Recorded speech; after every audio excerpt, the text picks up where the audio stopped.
मुफ्ती राशिद रिजवी साहब ने इस बार फिर एक चोरी की। जामे तिरमिजी की हदीस नंबर 257 के ऊपर जो इमाम अब्दुल्ला इब्ने मुबारक के कमेंट्स कि अब्दुल्ला इब्ने मसूद की बिना रफा यदैन वाली हदीस साबित नहीं है, तो मुफ्ती राशिद साहब ने गोल मोल करके उस हदीस पे से इब्ने मुबारक की जरह हटाने की कोशिश की। अब हदीस के दोनों के मतन अलग अलग हैं। जिस पर तबसरा अब्दुल्ला बिन मुबारक का है वो मतन और है, वो है अन्न नबी सल्लल्लाहु अलैहि वसल्लम लम यरफ़ा यदैहि इल्ला फ़ी अव्वल मर्रा। और ये जो 257 इसका मतलब ये कि अला उसल्ली बिकुम सलाता रसूलिल्लाह सल्लल्लाहु अलैहि वसल्लम फलम यरफ़ा यदैहि इल्ला फ़ी अव्वल मर्रा। तो अब्दुल्ला बिन मुबारक के कमेंट्स उस मतन के बारे में है कि जिसकी इब्तिदा हो रही है अन्न नबी सल्लल्लाहु अलैहि वसल्लम लम यरफ़ा यदैहि इल्ला फ़ी अव्वल मर्रा, अला उसल्ली बिकुम सलाता रसूलिल्लाह सल्लल्लाहु अलैहि वसल्लम इस पर नहीं है। पहले मुफ्ती साहब के धोखे को समझें।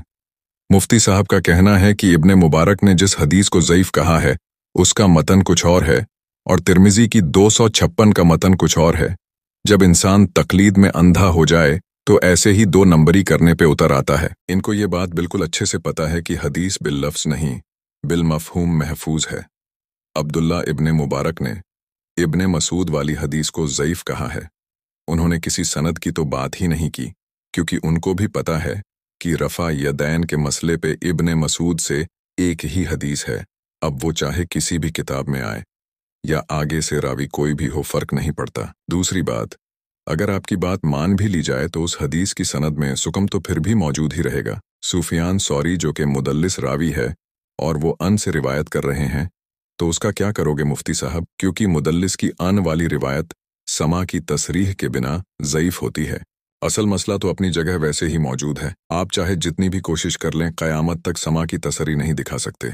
मुदल्लिस की अन वाली रिवायत समा की तसरी के बिना ज़ईफ होती है। आपको आपके अपने घर का ही हवाला दिखा देते हैं। फतावा रज़विया जिल्द 5 सफ़ा नंबर 246। अहमद रज़ा खान साहब लिखते हैं कि मुदल्लिस अनना जमहूर मुहद्दिसीन के नज़दीक मरदूद है।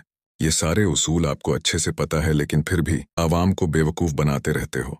थोड़ी तो शर्म करो मुफ्ती साहब। मरने के बाद अल्लाह को क्या जवाब दोगे? तिरमिजी की 257 नंबर हदीस को 20 मुहद्दिसीन ने पक्की ज़ईफ का हुक्म लगा रखा है और ऐसी हदीस को दलील नहीं बना सकते। इंशाअल्लाह हम आगे आने वाली वीडियोस में वो सारे हवाले डिस्प्ले करवाएंगे। आप इस वीडियो को ज़्यादा से ज़्यादा शेयर करें ताकि लोगों को हक बात और मुफ्ती साहब की चोरी पता चले।